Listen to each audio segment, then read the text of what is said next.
19h45 à la télévision Labari. Monsieur, dame, bonsoir et bienvenue à cette nouvelle édition du samedi 8 décembre 2018. La loi de finances 2019 a été adoptée vendredi après-midi à l'hémicycle de l'Assemblée nationale avec 129 voix pour, 33 contre et 2 abstentions. Ce qui réjouit le pouvoir mais rejeté par l'opposition. Suivez ce compte rendu de Ismaël Moumouni sur les images de Chebou Guissou. 12h30, c'est la durée qu'il a fallu aux parlementaires pour approuver la loi de finances 2019 avec 129 voix pour, 33 contre et 2 abstentions. Un résultat qui réjouit à plus d'un titre l'émissaire du gouvernement qui estime que cette loi de finances va ainsi améliorer considérablement les conditions de vie de la population nigérienne. Le citoyen lambda, comme vous dites, doit s'attendre à avoir les services publics consolidés, l'offre de services de santé, l'offre de services d'éducation se renforcer. Et deuxièmement, de voir le niveau d'investissement continuer. Vous voyez bien qu'il y a des grues partout. Nous investissons dans les infrastructures, nous investissons dans l'agriculture, nous investissons aussi dans la sécurité, nous faisons face au choc climatique et je pense que c'est un budget robuste que les députés viennent de voter, donnant au gouvernement les possibilités de continuer à mettre en œuvre son programme. Ce que conteste l'opposition, pour qui la population n'est pas encore sortie de l'auberge, car cette loi de finances 2019 constitue un goulot d'étranglement.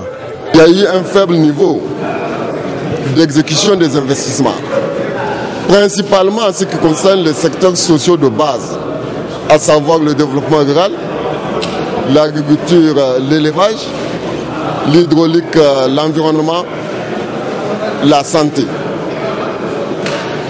Nous avons vu que toutes les dotations budgétaires sont pratiquement en dessous de ce qui est contenu comme si le gouvernement réchigne à respecter les engagements qu'il a pris, les orientations qu'il s'est lui-même données. Cette même insuffisance a été reconduite dans la loi de finances 2019. 2050 milliards sont 16 millions. C'est le coût de cette loi de finances 2019, soit une hausse de 118,16 milliards comparativement à celle de l'année 2018. Cette loi de finances est d'ores et déjà boudée par certains acteurs, ce qui laisserait à croire qu'il y aura des protestations contre cette loi de finances. Après l'adoption de cette loi des finances 2019, les élus nationaux étaient encore ce matin à l'hémicycle de l'Assemblée nationale pour les travaux en séance plénière. Une séance marquée par l'interpellation de membres du gouvernement sur des questions d'intérêt nationaux. Le résumé avec Adam Soumana et Boubacar Souley. Ils sont 2 membres du gouvernement à se retrouver devant la représentation nationale dans le cadre du contrôle de l'action gouvernementale. Il s'agit du ministre des Domaines, de l'Urbanisation et du Logement interpellé par l'honorable député Hanna Toubarkiré relativement à l'annulation des actes de cession de la ceinture verte de Niamey et le ministre de la Défense nationale répondant au nom du chef du gouvernement sur la situation sécuritaire et humanitaire dans la région de Difa sur l'interpellation des députés tous bords confondus de la dite région. La situation à Difa, à Tilaberi ou à Tawa n'est pas aussi catastrophique que certains veulent nous le faire croire. À Tawa, à Agadez, à Difa, à Tilaberi, il n'y a pas de Nigériens réfugiés de l'autre côté. C'est les gens des autres pays qui sont réfugiés au Niger. À Difa, ce sont les forces du Nigeria, du Tchad, du Niger, du Cameroun qui sont ensemble. Même le Bénin est venu aider pour assurer des services, le Bénin qui n'est pas concerné. Donc c'est la force multinationale qu'il y a dans le lac Tchad. C'est ensemble que nous travaillons. C'est tout cela que nous renforçons. Et nous le faisons en particulier avec l'appui du Nigeria. Les auteurs de cette interpellation ont par la voix de leur porte-parole donné leur opinion sur la question malgré les réponses du ministre en charge de la Défense. Quand il s'agit de la sécurité, il n'y a pas à se cacher outre mesure, surtout pour nous qui vivons au quotidien ces choses. Monsieur le ministre, il y a en ce qui concerne les matériels et équipements militaires, Si d'aventure nous n'avons pas d'équipement et matériel qui permettrait d'opérer la nuit, il faut que nous puissions l'acquérir. Si on en a, il faut qu'on l'utilise correctement. C'est la nuit le danger, ce n'est pas le jour. En marge de ces travaux, les députés de différents bords nous donnent leur lecture de la question sécuritaire telle qu'abordée par le ministre. Il est important de s'asseoir autour d'une table, nous autres, les représentants du peuple et le gouvernement, mais aussi l'ensemble des acteurs qui peuvent être concernés ou qui peuvent contribuer à la résolution de cette question. Aujourd'hui, quand on parle d'insécurité, il n'y a pas que uniquement la région de Difa, mais c'est l'ensemble de notre territoire qui est presque concerné. D'abord, la question de sécurité, c'est un secret de polichinelle. Ce n'est pas seulement la région de Difa. Nous avons malheureusement un contexte sécuritaire très très compliqué. Toutes les régions, j'allais dire, aujourd'hui la sécurité, toutes nos frontières d'Est comme de l'Ouest sont sous une pression. Mais Dieu merci, le ministre vous a bien dit qu'il n'y a pas un seul mètre carré du Niger qui aujourd'hui reste entre les mains d'une force étrangère. Donc les forces étrangères, 6 forces étrangères il y en a, ce sont des forces amies. Quoi qu'il en soit, la représentation nationale entend proposer des recommandations en vue de sécuriser l'étendue du territoire national. Avant la suite de cette édition, je vous rappelle que vous pourrez suivre en partie magazine un public reportage de l'Institut africain de technologie IAT. Ça serait en fin de cette édition. Le parti PSD Bassira a soufflé ce jour sur sa 3e bougie. Nombreux sont les militants, les militantes, sympathisants et sympathisantes du parti à participer à cette cérémonie grandiose pour fêter les résultats enregistrés par le parti de sa création à aujourd'hui et préparer les futures échéances électorales. Le compte rendu avec la rédaction Lavary. Né dans la cité légendaire du Damagram, un 5 décembre 2015, le Parti social-démocrate PSD Bassira a 3 ans, 3 bonnes années d'existence au cours desquelles le PSD s'est hissé au rang des grands partis sous la présidence éclairée de son président Mohamed Ben Omar. Le G envoie donc la chandelle en ce 3e anniversaire d'éclater au grand bonheur des militants et militantes du Bassira les résultats enregistrés par le parti en seulement 3 ans d'existence. En 3 ans d'existence, notre parti a su mettre en place, hormis les coordinations régionales et départementales, toutes les organisations de masse, c'est-à-dire le bureau des jeunes, des femmes, des opérateurs économiques, des cadres, des galaxies, etc. Il continue à recruter par dizaines, par centaines et parfois par milliers des militants qui librement quittent d'autres partis pour s'affilier à notre formation politique parce que tout simplement l'espoir est indiscutablement avec nous. Aussi, dans ces 3 années d'activité, le PSD Bassira a su mettre en place des commissions spécialisées pour réfléchir et dégager des pistes alternatives pour les joutes électorales à venir. Il s'agit de la commission politique, la commission d'organisation des grands événements, la commission des élections, la commission communication.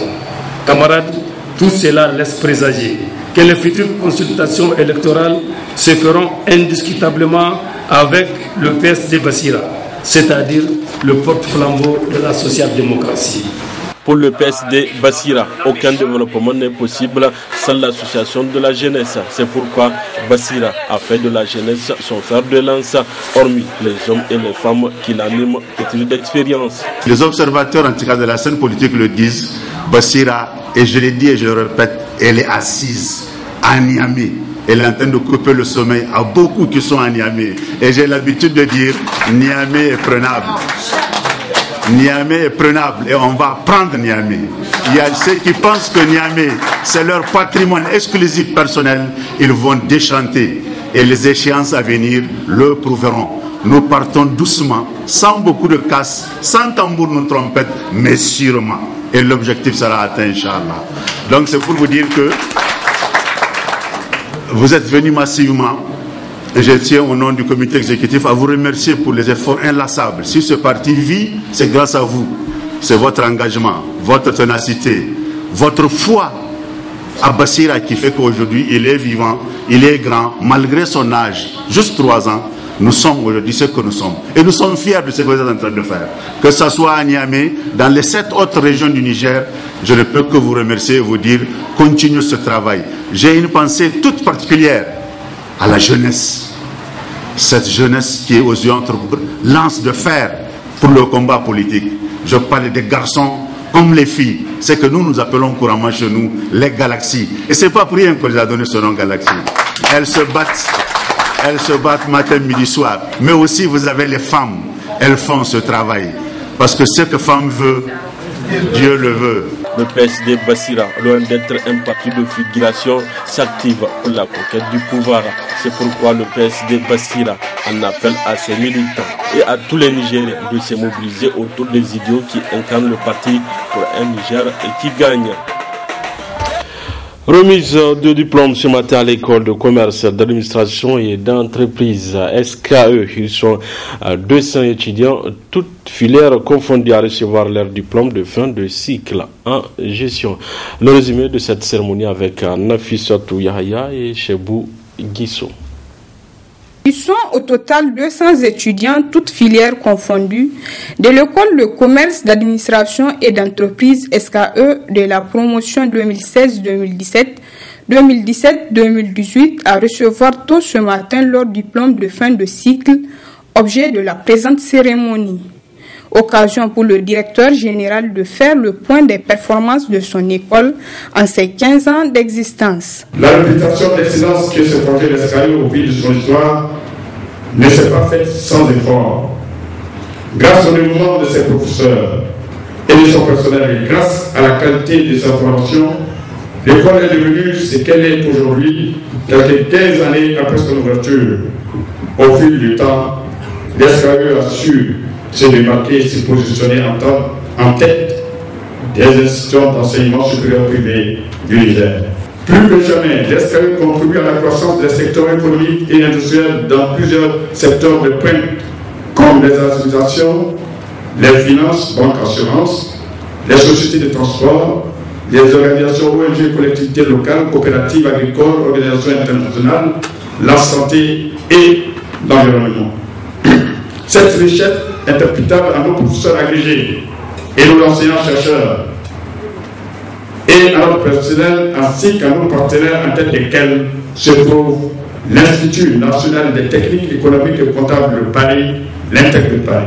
Les diplômés et leurs parents, c'est un sentiment de satisfaction et de fierté. J'étais déjà en fait pleine de joie puisque je savais que j'allais le recevoir aujourd'hui. Et aussi je suis fière de mes parents. Ils ont investi et puis ils sont toujours là à m'encourager. Chaque fois, ils me poussent à aller de l'avant. C'est le DGC de l'INTEC de Paris. C'est un diplôme. C'est le premier en fait diplôme qui mène vers l'expertise comptable français. Je suis très fier de ma fille. Parce que j'ai un slogan, j'ai toujours dit honte à toute enfant qui ne dépasse pas son papa. Je suis détecteur de DSS. C'est vrai, elle a encore la licence, mais je peux dire qu'elle m'a dépassé. Parce qu'elle est en tout cas la première fille nigérienne à avoir en tout cas ce diplôme français au Niger. C'est vraiment une grande joie pour moi. Cette 13e édition de remise de diplôme à SKE a vu la participation du représentant du ministère de l'Enseignement supérieur et des 2 parrains du dit événement, tous venus féliciter et encourager les lauréats. Ainsi, c'est parti pour une carrière de gestionnaire de haut niveau pour ces professionnels formés dans une école de prestige. SKE, une école de référence au plan national qu'international. Le service d'aide médicale d'urgence SAMU Niger a procédé ce matin à une séance de simulation en grandeur réelle d'une catastrophe sanitaire. Et c'est l'hôpital national de référence qui a été choisi pour cet exercice, nous rapportent Asma Oussedou et Boubacar Souley. Jauger les capacités du service d'aide médicale d'urgence SAMU Niger et des autres services de secours en matière de médecine de catastrophe Tel est l'objectif visé à travers cet exercice de simulation initié par SAMU en collaboration avec l'hôpital régional de référence. C'est un exercice qui consiste à la prise en charge d'une vingtaine de victimes, de blessés graves à la suite d'un incendie d'immeuble au quartier Lazare. Donc l'objectif principal assigné à cet exercice, c'est d'abord de voir les moyens de réaction et les capacités des différents services censés intervenir dans ce genre de situation, et puis de faire le point sur la collaboration interservices. Donc cet exercice nous permet de voir nos délais d'intervention, les circuits des ambulances, les parcours de soins des différents types de victimes, et on essaie de le faire chaque année avec différents scénarios. Et cette année, on a choisi l'hôpital général de référence. Les résultats, vous les voyez, les équipes, les différents services de secours ont pu faire acheminer les blessés, dont une dizaine de blessés graves, notamment 5 brûlés graves et 5 polytraumatisés, c'est-à-dire des gens qui ont de multiples lésions qui peuvent mettre en cause le pronostic vital. Et donc, toutes les victimes, même les plus graves, ont pu être acheminées vivants dans des délais raisonnables. Et immédiatement prises en charge à l'hôpital général de référence, où les plus graves ont eu même l'imagerie dans des délais de 5 à 7 minutes. Et les plus graves admis en réanimation dans des délais de 8 minutes. Cette simulation s'est déroulée en présence du représentant de la ville Niamey 4 qui a salué l'initiative. Quant au directeur général de l'hôpital régional de référence, il se réjouit également du choix porté sur son institution pour abriter l'exercice. Nous sommes entièrement satisfaits au vu de ce que le chef de mission vient de vous dire. C'est une fierté qui nous anime aujourd'hui. D'abord sur le choix qui a été porté sur notre hôpital et surtout aux premiers résultats déjà que vous avez dû constater vous-même par rapport surtout à cette histoire de délai qui est extrêmement importante. Donc la disponibilité du personnel, la possibilité d'avoir des équipements et des consommables sur place. Je pense que c'est vraiment une occasion pour nous, pour que le public entier puisse savoir qu'au niveau de l'hôpital de référence, nous avons presque tous les atouts. Notons que cette simulation en grandeur réelle est l'une des méthodes les plus efficaces de préparation des équipes à la gestion des événements exceptionnels avec de nombreuses victimes. Séminaire de région ce matin à l'espace Soleil d'Afrique organisé par Lions Club. Ce séminaire se tient une fois par an et pour la circonstance a été présidé par le gouverneur de la région de Niamey, Abdrazak Léo Abdou Ibrahim. C'est au titre du mandat 2018-2019 que se tient ce traditionnel séminaire de région. Un séminaire qui a lieu une fois par an dans les différentes régions géographiques du district 403 A1 et c'est sur le thème principal, le Niger et le dividende démographique. Au cours de cette rencontre, donc, des échanges vont se faire sur la vie des clubs, mais également surtout sur des thèmes de formation. Et cette année, une innovation de notre président de région. Il s'intéresse à des sujets, des thèmes d'intérêt public. Pour parler aujourd'hui de dividende démographique, pour parler des jeunes, reproduction et santé, reproduction, nous sommes dans des thèmes très généraux qui s'appliquent à tout le monde, qui intéressent tout le monde. Et nous pensons que ce sont des thèmes qui peuvent être élargis à des rencontres autres que Lyon. Nous encouragerons à cela parce qu'elles concernent beaucoup de jeunes personnes qui doivent en prendre connaissance. Cette année, j'ai choisi avec les PZ, le PCP, comme thème d'intérêt général, la problématique du dividende démographique au Niger et la santé sexuelle et reproductive des jeunes. Le mouvement Lyon a aujourd'hui 101 ans d'existence. Au Niger, il totalise au moins 60 ans. Il convient donc de saluer la mémoire de ces hommes et de ces femmes qui ont porté sur les fonds baptismaux notre mouvement et ont contribué à son rayonnement jusqu'à présent. La mission première du lionisme est de servir son prochain, servir ceux et celles qui sont dans le besoin. Le mouvement est ouvert à toutes celles et à tous ceux qui adhèrent à cette philosophie. Une cérémonie d'ouverture qui a été présidée par le gouverneur de la région de Niamey. Le thème principal retenu pour ce séminaire, le Niger et le dividende démographique, est d'actualité, car il répond parfaitement à la situation de la couche la plus importante de notre population, à savoir la jeunesse. C'est dire que cette manifestation revêt une importance capitale pour notre région où chaque jour, nos jeunes sont confrontés à des défis majeurs. Chers Lions, ces assises vont vous permettre de faire une analyse critique de votre contribution dans le processus de développement de notre communauté, mais aussi et surtout de déployer de nouvelles stratégies pour réaliser des œuvres sociales, pour mieux servir les couches les plus vulnérables de nos populations. Le séminaire de région est un cadre d'analyse et de réflexion des Lions et Léo Club sur des thèmes qui concernent le mouvement Lion, mais aussi l'intérêt général.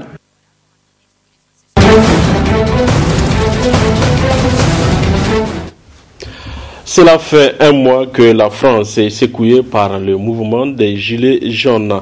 De par le mouvement de contestation contre la hausse des prix du carburant, cette manifestation est devenue une colère sociale plus large. Le reportage de nos confrères de France 24. Tout est parti d'une pétition en ligne pour réclamer une baisse des prix du carburant. Rapidement, elle dépasse le 1 million de signatures.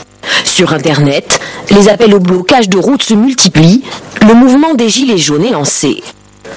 La première journée de mobilisation nationale a lieu le 17 novembre. Elle rassemble près de 300 000 personnes. Une action inédite en dehors de tout parti ou syndicat. Les premiers débordements surviennent une semaine plus tard. Alors que de nombreuses actions pacifiques se tiennent un peu partout en France, plusieurs milliers de manifestants déferlent sur les Champs-Élysées à Paris et s'opposent aux forces de l'ordre. Bilan, plusieurs dizaines de blessés et plus d'une centaine d'interpellations. Le 27 novembre, Emmanuel Macron annonce vouloir adapter la fiscalité des carburants aux fluctuations de prix et organiser une grande concertation dans les territoires. Les Gilets jaunes ne sont pas convaincus. Ils appellent à une nouvelle grande journée de mobilisation le 1er décembre. C'est là que tout dérape. Plusieurs quartiers UP de la capitale sont pris pour cible par des groupes de casseurs. Des voitures et des bâtiments sont incendiés. Sur l'avenue des Champs-Élysées, des commerces sont vandalisés et pillés. Les images de l'Arc de Triomphe recouverts de tags insultants et réclamant la démission d'Emmanuel Macron font le tour du monde. Depuis l'Argentine, où il assiste au sommet du G20, le président condamne ces violences. Je respecterai toujours les contestations, mais je n'accepterai jamais la violence. De retour à Paris, Emmanuel Macron convoque une réunion de crise à l'Élysée. Il se rend sur les sites touchés pour constater les dégâts, comme ici à la préfecture du Puy-en-Velay, incendiée le samedi 1er décembre. Sur place, il est hué par une vingtaine de manifestants. Face à la pression de la rue, le gouvernement annonce finalement l'abandon de la hausse de la fiscalité sur les carburants pour 2019, ainsi qu'un gel des tarifs du gaz et de l'électricité durant l'hiver. Des mesures jugées insuffisantes par les Gilets jaunes.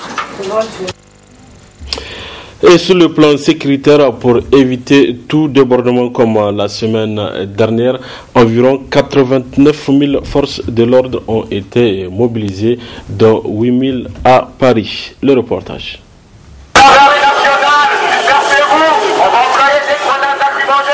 Pour cette nouvelle manifestation des Gilets jaunes, les autorités ont mis en place un dispositif de sécurité exceptionnel. Exceptionnel par l'ampleur des moyens mobilisés, exceptionnel aussi par les choix d'organisation que nous avons faits. Dans Paris, 12 blindés de la gendarmerie sont déployés pour appuyer les forces de l'ordre. 8 000 policiers et gendarmes sont mobilisés, contre 4 600 la semaine dernière. Des forces plus nombreuses et moins statiques, car la stratégie a changé. On a vu quand même les limites, surtout face à des gens qui veulent commettre des actes guerriers. Et donc le mode d'intervention a changé et aujourd'hui il y aura plus de contrôle, plus d'intervention directe. Samedi dernier, la consigne était d'éviter les affrontements directs et d'éloigner les manifestants des lieux sensibles. Un modèle qui a montré ses limites. Alors, l'ordre est désormais d'aller au contact des casseurs pour interpeller le plus grand nombre, le plus vite possible. Ce que l'on a vu la semaine dernière, c'est en tous les cas une double situation d'échec, utilisation massive de la force avec des dégradations qui ont, elles, été également massives. Ce que l'on voit aujourd'hui, c'est qu'ils cherchent à intervenir beaucoup plus en amont pour éviter d'avoir recours à la force quand la situation est déjà très détériorée et donc très difficile à reprendre en main. Dans les zones de la capitale jugées à risque, les autorités ont aussi fait enlever tout ce qui pourrait servir de projectile aux casseurs et aux manifestants. Voilà, comme annoncé, place à présent à la partie magazine consacrée à un public reportage de l'Institut africain de technologie IAT. Très bonne réception à vous. Lentement mais sûrement, l'Institut africain de technologie IAT est entré de plein pied dans la cour des grands. Après l'acceptation de 2 de ses filières en 2013 par le CAMES, l'IAT persévère dans cette logique qualité. En effet, pour cette année 2018, 6 autres de ses filières, dont 2 en master, viennent d'être reconnues par le CAMES. Pour célébrer cette prouesse, l'Institut a organisé une journée d'information à l'intention de ses partenaires et autres acteurs de l'école. En 2013, les filières licence banque finance et gestion des ressources humaines ont été reconnues par le CAMES. Et pour l'année 2018 qui s'achève, 6 de nos filières d'enseignement, licence informatique de gestion, licence transport logistique, licence gestion commerciale, licence comptabilité et gestion des entreprises, master gestion des ressources humaines et master gestion des projets viennent d'être reconnus par le CAMES, d'où l'objet de la cérémonie qui nous réunit aujourd'hui. L'IAT s'engage pour l'année 2019 à soumettre toutes ces filières qui remplissent les conditions à l'accréditation et à la reconnaissance du CAMES. Pour mémoire, nous vous informons que l'IAT a occupé pendant 5 années de suite, 2014-2018, la première place aux examens du BTS d'État. Une telle performance dénote de la qualité et de l'excellence de notre formation. Mesdames et messieurs, cet espoir est le vôtre. C'est le lieu de remercier les enseignants-chercheurs, enseignants professionnels et tous les partenaires de l'IAT. L'État du Niger, à travers les ministères en charge de l'enseignement supérieur et de la formation professionnelle, le Conseil national du patronat, CNP, la Chambre de commerce du Niger, à travers elle, toutes les entreprises et l'organisation patronale des grandes écoles du Niger, OPAGEN, pour son soutien moral indéfectible. Je ne terminerai pas mon propos sans dire merci. Merci au corps professoral et aux étudiants de l'IAT, sans oublier l'équipe administrative, véritable cheville ouvrière de toutes les réformes. Prêt pour la compétition internationale. Cette percée de l'IAT au sein du CAMES est méritoire et est portée au crédit d'un corps professoral dévoué que le président du conseil scientifique n'a pas manqué de saluer. Aujourd'hui, nous sommes en train de célébrer une grande fête. Et cette célébration mérite d'être une célébration en pompe dans la mesure où notre école vient d'admettre à l'accréditation du CAMES sur 6 filières. Ce n'est pas peu. Je pense que c'est un travail très difficile, un travail ardu qui a été mené. Et tout ce beau monde mérite d'être félicité. Pour le directeur du cabinet du ministère des Enseignements professionnels, l'IAT fait la fierté du Niger et s'affirme comme une référence pour la formation professionnelle dans le pays. Au niveau de la formation professionnelle et technique, nous avons suivi de très près. Et vous avez vraiment mérité votre devoir de contributeur et de compétiteur. Vous avez compétit devant l'État et vous avez remporté. Et vous avez remporté parce que c'est la qualité qui a fait la différence. Vous avez contribué parce qu'au niveau de l'employabilité des jeunes, nous avons constaté avec satisfaction le taux élevé des formés et le taux élevé des gens, n'est-ce pas, des produits, de vos produits qui sont sur le marché du travail. Il est indubitable qu'en s'alliant au CAMES, l'IAT veut tourner le dos à un enseignement au rabais et rompre définitivement avec des diplômes maison au profit des parchemins crédibles et reconnus au plan international.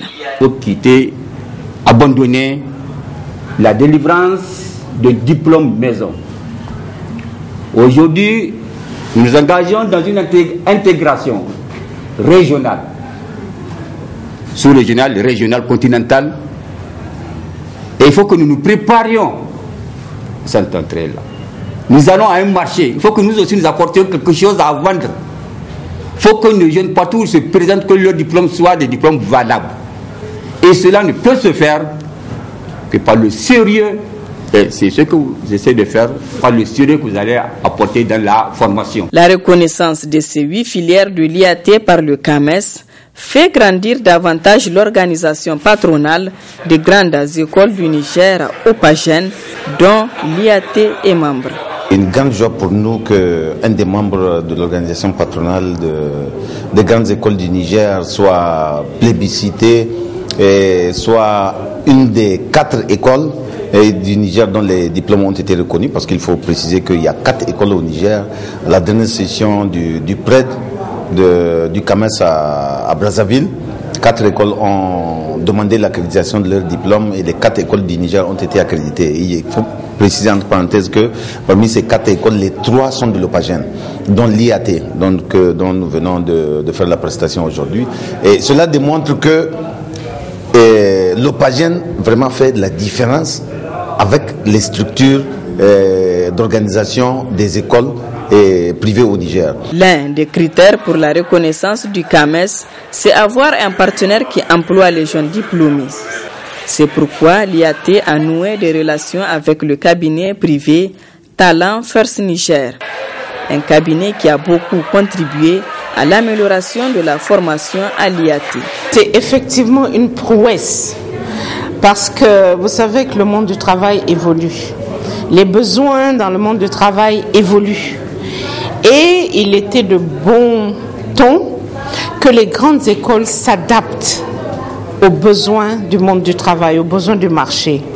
Et depuis quelques années, c'est ce qu'elles essaient de faire. Les grandes écoles maintenant essaient de nouer, de forger des partenariats avec l'Agence nigérienne pour l'emploi et avec les cabinets privés comme le nôtre pour pouvoir assurer une formation post-diplôme qui permet aux talents, puisqu'il s'agit de promouvoir des talents, le talent nigérien, qui permet aux jeunes d'arriver dans le monde du travail outillés et équipés pour pouvoir avoir son premier emploi.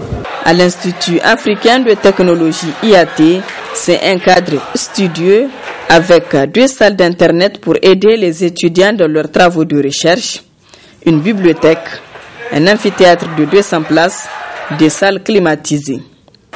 À tout cela s'ajoute l'installation d'un appareil de pointage pour le corps professoral et les étudiants, ce qui démontre tout le sérieux de l'IAT pour le suivi de la formation. Cette accréditation, elle est la conséquence logique d'un dispositif organisationnel que l'IAT a mis en place. Ce dispositif part d'un plan stratégique que l'IAT a. Dans ce plan stratégique, consigné 4 axes. Le premier axe, c'est d'abord la vision de l'IAT. Le deuxième axe, c'est les missions que l'IAT s'est assignées. Le troisième axe, c'est les valeurs que prône l'institution. Maintenant, pour mettre en exergue ces axes développés dans le plan stratégique, c'est si l'IAT se base sur un dispositif organisationnel qui a au sommet un président fondateur qui est du moins secondé par un directeur général. On a un conseil scientifique, on a également un conseil administratif. Au-delà de la direction générale, on a 2 directions. On a une direction des études et du partenariat et une direction des statistiques et de l'informatique. Au niveau de ma direction, nous avons 4 services rattachés donc à la direction, à savoir donc le service informatique et statistique qui s'occupe donc de tout ce qui est donc des données statistiques à fournir aux partenaires. Donc nous avons donc le service développement d'applications qui s'occupe donc de la mise en place des applications pour automatiser un peu la gestion au niveau donc de l'école. Et donc nous avons le service e-learning d'accord, le e-learning pour la formation à distance. L'installation de l'appareil, le fingerprint, on l'appelle. Donc c'est pour permettre donc à l'administration, d'accord, de gérer les absences des agents. Donc en cas d'absence, cet appareil nous permet de savoir, d'accord, quel agent s'est absenté, ou bien même en cas de retard même. Et souvent au niveau donc de la gestion, d'accord, la comptabilité, ça les aide, d'accord, pour vraiment voir qui sont ceux qui respectent, d'accord, les heures, les 40 heures recommandées par le Code du travail. Pour se hisser au rang des écoles sérieuses et crédibles, l'IAT s'est doté d'enseignants-chercheurs et d'encadreurs rompus à la tâche, expérimentés et soucieux de l'avenir de leurs étudiants. Le premier indicateur de la qualité de l'enseignement, c'est d'abord la qualité des enseignants. Nous avons deux types d'enseignants, les enseignants-chercheurs et les enseignants rompus à la pratique, c'est-à-dire les enseignants issus du monde socio-économique, donc issus des entreprises. Ces deux acteurs combinés vont nous permettre de produire un cadre compétent. Pour forger son étoffe de pôle de l'excellence et de qualité, l'Institut africain de technologie IAT a mis le bien-être et la santé de ses étudiants au cœur de ses préoccupations. Un restaurant et une infirmerie sont là pour témoigner de cette bienveillance. De sa création en 1999 à nos jours, le nombre de diplômés formés par l'IAT est estimé à 3153. L'Institut africain de technologie IAT, c'est bien un pôle de l'excellence et de qualité.